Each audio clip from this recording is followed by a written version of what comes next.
Alright guys, welcome back to the channel. Hope you all are doing well out there. In today's video, we will be going over 15 important questions which God of War Ragnarok might answer. And yeah, hope you guys are going to enjoy this and let's get started. It's the World Serpent. Now, the very first question is the World Serpent's involvement in God of War Ragnarok and, how major of a role it's going to be playing in the events of the game. And, obviously we got a lot of hints here and there in God of War 2018 with this line, especially from Freya. Soon after, Thor attacked, and their battle could be felt across all the realms. Ultimately, it ended in a stalemate, and Thor returned to Odin empty-handed. The serpent stayed and grew so large, he now spans all of Midgard. See? Told you. They've hated each other ever since, destined to kill each other come Ragnarok. Now, Freya obviously does say that Thor and the World Serpent are destined to kill each other once Ragnarok takes place, and, not anything can happen, man. At this point, literally, it's God of War. So, a God of War game without amazing boss fights, it's just not happening. So, it's not really a major surprise if we do get a boss battle featuring Thor, the World Serpent, and Kratos.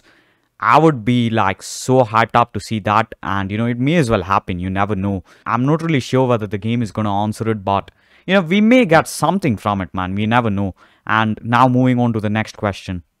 Now, the second question is kind of related directly to Ragnarok rather than God of War 2018. So obviously we did see Tyr in the trailer, and the kind of strange part about it was that he had both hands in the trailer, considering in Norse mythology, Tyr has only one hand. So I don't really know if that's an indication of time travel or something like that.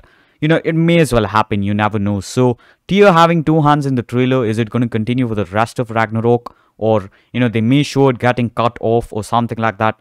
We never know, man. The game, once it's in our hands, we do get the answer to that. So yeah, that's one of the major questions which can be answered during the events of God of War Ragnarok. Now, the third question is Tyr's involvement in God of War Ragnarok, and few of the scenes which contained him in the Ragnarok trailer, they were obviously kind of like switched, if you guys noticed, because obviously there were two different scenes where Tyr was shown, and one was a completely dark environment where he's tied with ropes and stuff. The other is just like so bright, and it looks completely different. So my guess is that it's at two different times in the game, not like the future or the past. I don't really know if time travel is confirmed, but it could be a sign of time travel, man. We never know. Kratos.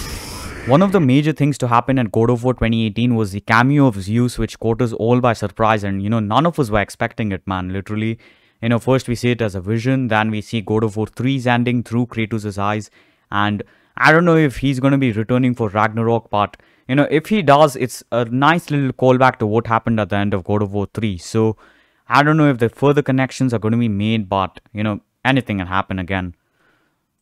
Now, our next question is based on Helheim again, and in God of War 2018 we do get to see a massive bird just chilling over there in Helheim, and a lot of us questioned who that was, and we may get to know who it is in God of War Ragnarok, and we may even see it fight or just make an appearance just like it did in God of War 2018. Now, coming to the sixth question, it is pretty important to notice that in the Ragnarok trailer we have been shown one shot where Thor shows his hammer to Kratos, and it's the same shot used in the credit scene as well from God of War 2018. The kind of weird thing I felt here is Atreus' character model has been switched, because in the God of War 2018 credit scene it was just his actual character model, but in Ragnarok it's being changed to his teenage appearance. So I don't really know if that's saying something, but I don't know, I just felt it's weird, so I just included it in the video. Do let me know your thoughts down in the comments as well, and if you do have answers to any one of these, feel free to let me know as well. And yeah, let's carry on. The seventh question in today's video is about the man on the mural in the ending of God of War 2018. We see Atreus holding someone in the mural, and obviously Kratos is the only one to see this. He doesn't tell anything about it to Atreus, at least as far as God of War 2018 is concerned. We never know if he has told it to Atreus in Ragnarok. So yeah, I'm not really sure who the man on the mural is. I was expecting it to be Tyr, but obviously we saw him in the trailer alive. Kratos is seen holding the bag which contained Faye's ashes in God of War 2018. Obviously that storyline's over, so the interesting thing to see here, I think it's like a sort of hint to Atreus exploring more of him being a giant in God of War Ragnarok. So yeah, anything can happen relating to Face. So yeah, and there's a lot of hints through Ragnarok's trailer. We do not know what Mother wanted. Lines like that, it just makes us so uncertain, man, literally.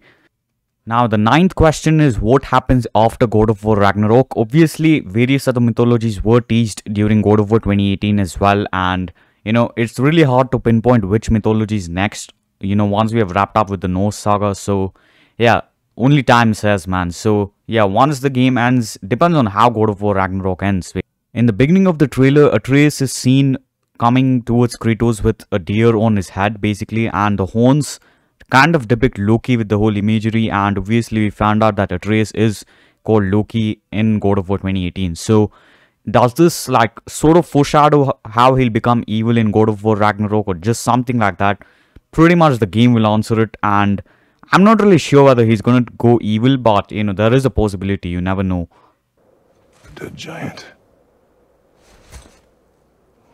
Why would the serpent leave us here? Now, the 12th question obviously is about time travel's involvement in God of War Ragnarok, and obviously in God of War 2018 we have a lot of hints to which time travel can be applied as a solution, but at the same time there were two different scenes in God of War 2018 which kind of indicate that someone from the future or even the present, I'm not really sure, but they may have had an interference, and just the scene in question 11 just proves it. So yeah, I don't know if time travel is going to be involved, but you never know, man. It may as well happen. The next question is, will more characters from the Greek saga make appearances in God of War Ragnarok? In God of War 2018, we obviously got Athena and Zeus as cameos, and it won't be surprising to see more characters make like sort of a guest appearance in God of War Ragnarok. I mean, imagine we got Ares as like a haunting vision or something for Kratos, and I'm pretty sure that there is a particular scene in God of War 2018 that where Kratos shares his deal with Ares to Atreus. So you never know, man. Ares could be making an appearance, or any other important character from the Greek saga as well. Now, the next question is, will we see Greece once again in God of War Ragnarok? I mean, it is a possibility. We may, require some sort of weapon or something which may help us during Ragnarok. So we may return to Greece just for a little while. And there is a possibility, man. I'm not really sure whether this would happen. Now, the next question is, will more old weapons return from the Greek saga like the Blades of Chaos did in God of War 2018? We obviously got our wishes fulfilled by using the Blades of Chaos in God of War 2018. They are in Ragnarok as well, as we saw in the trailer, but will more old weapons return, or we're just gonna have the axe and the Blades of Chaos? The game's gonna answer, man. I would love to see a lot of weapons return, but most of them did get destroyed at the end of the Zeus fight. So it would be interesting to see how, if they are bringing the old weapons back, it would be nice to see how they're going to bring it back. And that's all for today's video, guys. Thank you so much for watching, and do leave a like if you have enjoyed, and don't forget to subscribe for more videos like this. And even the trailer had tons of details in it which I have covered in a breakdown. Link is down in the description. And yeah, I'll catch you all in the next one. Thank you for watching.